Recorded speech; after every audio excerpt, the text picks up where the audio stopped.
ran out of memory. I had to delete some stuff from earlier. It's uploaded already. So we were able to get a big part of this thing too is that what we're looking at here is wherever we can use I say low skilled.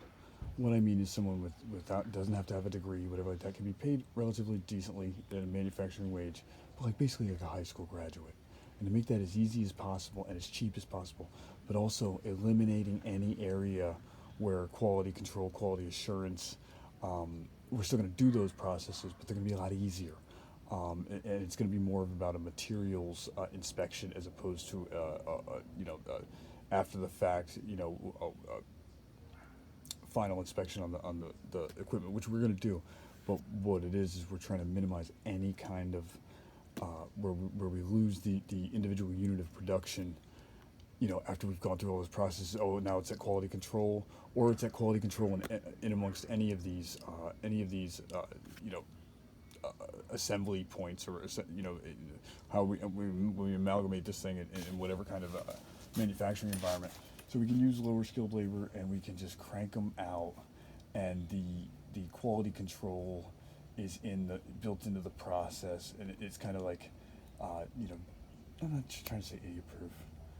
It's error. It's not error proof. It's error resistant, and the effects of having to fix it are more like push it down, not like, oh shit, the rivet just cracked the case, or oh shit, we forgot to torque all those down. I got set up and I was running through them, or even for having precision machinery doing it. We look to simplify, and gain maximum efficiency, value, and accountability out of each process out ahead of time. So like, even though these look like mock-up materials, I'm kind of feeling the Velcro on the inside. I'm thinking a whole sheet of it with varying depths for the cushioning effects, and I think we wouldn't have to produce it ourselves. We could just get it by the roll, exactly the size we need, and whatever the casing we decide or whatever like that. So I just wanted to go over that, and then I'm going to be soldering up the micro wind. We'll be mounting it in here, but we'll be mounting it where it would be going on this for mock-up purposes and stuff like that. And it's just the absolute lowest grade materials, like kids' science kit setup. But don't forget, this is a 18650 backup battery. It's going to have the flexible solar array as well, and it's going to have some time in the wind. So it's just gonna get what it can, and then also in a landed environment, when we're looking at specifically this piece of equipment in a landed environment, it'll thermally condition the components we were talking about earlier, and it will also provide that backup battery for communication and everything like that. And if it does exceed the milliamp hour rating on the 18650 battery, then immediately it goes over to the 7.4 volt battery, which doesn't become so important when it's landed, but more power to whoever has it. At the end, it is maybe relying on it for their communication or relying on it for a beacon, whatever it is. We've got multiple varied applications. It might not be this week's surprise box subscription service. It might be medical supplies or life-saving aid or whatever like that to people who are in an ongoing situation. Like, they're gonna need another one. Like, let's give them as much as we can, and we're already building it anyway.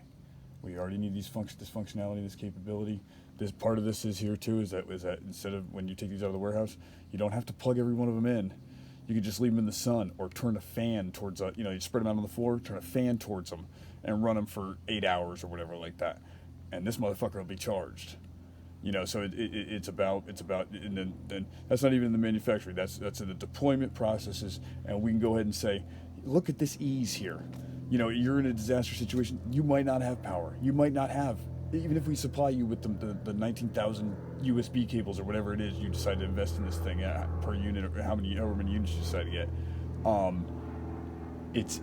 It's error resistant and kind of fuck up resistant on the logistical side to it. So as this stuff gets deployed, your high school graduate warehouse staff, high school graduate level education warehouse staff can take these, put them by a window, on the floor, outside, on the roof, or turn a large fan on. So you could have a single, 100 watt solar panel out there, and with and then run into where you run like a 40 amp blower or whatever like that, and you just leave them in a line in front of it, and even though it seems like, even though we use this equipment, I've done the calculations, it will generate enough. We don't need that much energy.